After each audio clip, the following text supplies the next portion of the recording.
12 अप्रैल को जहां एक और करड़ी सेना और समाजवादी पार्टी की अपनी अपनी विरोध प्रदर्शन चले थे और उसी बीच बनारस वाले मिश्रा जी यानी कि हरीश मिश्रा पर हमला हो जाता है बनारस में।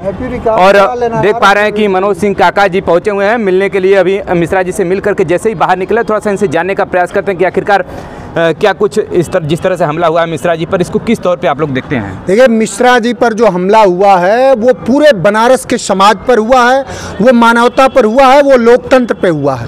बनारस वाले मिश्रा जी गांधीवादी तरीके से सिर्फ अपनी बात कहते हैं और जो बात सरकार को चुभती है। इससे पहले भी उन पर एक बेटी का न्याय के लिए उन्होंने आवाज़ उठाया तो उन पर मुकदमा हो गया, वही मुकदमा हम लोगों पे हुआ।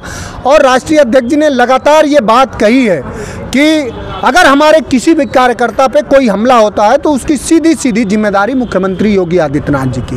एक व्यक्ति जो निहत्थे चलता हो, जो पैदल चलता हो, उसके विद्रोह और उसके न्याय की आवाज़ से सरकार इतनी डर रही है, इतनी डर गई सरकार।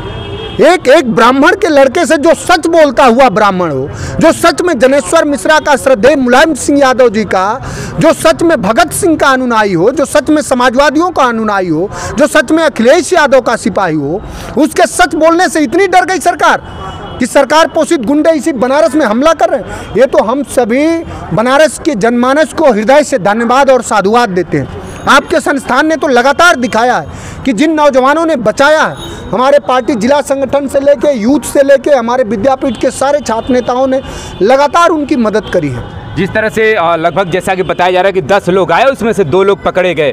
अब लेकिन अब जैसा कि क्रॉस FIR हो गया है उनके ही ऊपर। अब अभी तो जैसा ही मेडिकल ट्रीटमेंट होगा उसके बाद उनको जेल भी जाना पड़ेगा। और उनका एक दर्द बड़ा छलक रहा है कि हमारे घर की 2 बेटियां भी हैं घर पे और उनकी बीवी हैं, उनका कौन रक्षा करेगा? देखिए, अब ये बात बहुत गंभीर है। मिश्रा जी की बेटी सिर्फ मिश्रा जी की नहीं है, हम सब की, वो हमारी भी बेटियां हैं और उनके सुरक्षा की जिम्मेदारी जब माननीय राष्ट्रीय अध्यक्ष जी, जो इस समय देश में लोकतंत्र के और बहुजन वर्ग के सबसे महत्वपूर्ण प्रतिनिधि का नाम PDA नायक अखिलेश यादव, जब उन्होंने जिम्मेदारी ले ली है तो किसी तरह की कोई चिंता की बात नहीं है। लेकिन ये बात है ना कि लश्कर भी तुम्हारा है, सरदार भी तुम्हारा है, तुम झूठ को सच लिख दो, अखबार भी तुम्हारा है।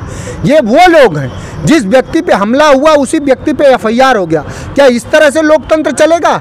ये है लोकशाही, ये है योगी आदित्यनाथ का रामराज कि एक ब्राह्मण के बेटे पर जानलेवा हमला हो और उसे ही जेल भेजा जाए। ये उत्तर प्रदेश का सारा समाज देख रहा होगा और इसकी समाजवादी पार्टी घोर निंदा करती है।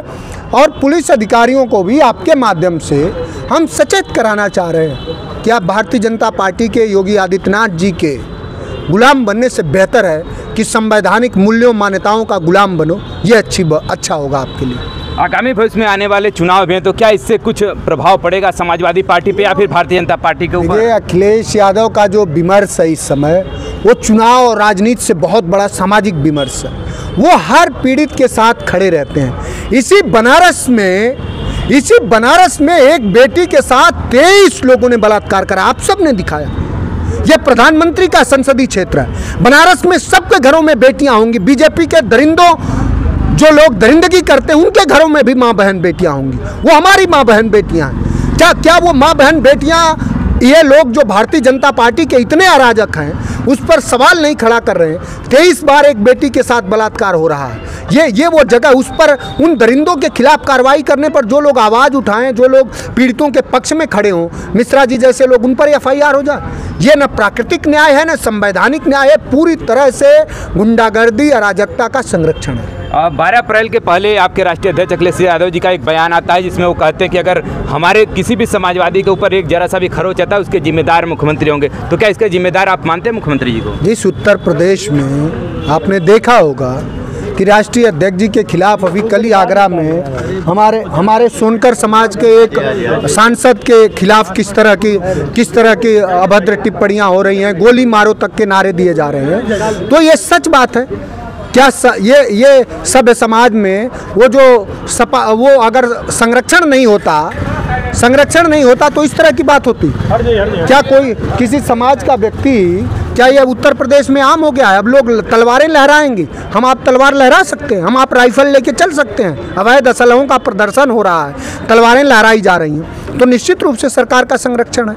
और चूंकि उत्तर प्रदेश के गृह मंत्री भी योगी आदित्यनाथ जी हैं, लॉ एंड ऑर्डर अगर ध्वस्त है, इसे मणिपुर बनाना चाह रहे हैं, अपने ही नागरिकों को, एक समुदाय को दूसरे समुदाय से लड़ाना चाह रहे हैं, तो निश्चित रूप से उनकी जिम्मेदारी है।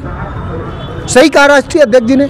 और हमारे किसी एक भी कार्यकर्ता पे, वो चाहे जिला स्तरीय हो, चाहे विश्वविद्यालय का हो, चाहे कहीं का भी हो, किसी पर भी कोई अगर हमला होता है, उसकी पूरी जिम्मेदारी उत्तर प्रदेश के मुख्यमंत्री की है। चलिए, देखिए बहुत बहुत धन्यवाद। देखिए राष्ट्रीय प्रवक्ता मनोज सिंह काका जी हमारे साथ जुड़े हुए थे और इनका कहना है जिस तरह से तमाम जो बातें हैं हरीश मिश्रा पर जिस प्रकार से हमला हुआ उस बात को आपने सुना होगा और जिस तरह से उन्होंने जवाब भी दिया उसको भी आपने सुना होगा। फिलहाल इस पूरी घटनाक्रम को लेकर के आप क्या सोचते हैं कमेंट करके जरूर बताइएगा और ऐसे ही तमाम खबरों के साथ जुड़े रहने के साथ खबर देखने के लिए बहुत बहुत धन्यवाद।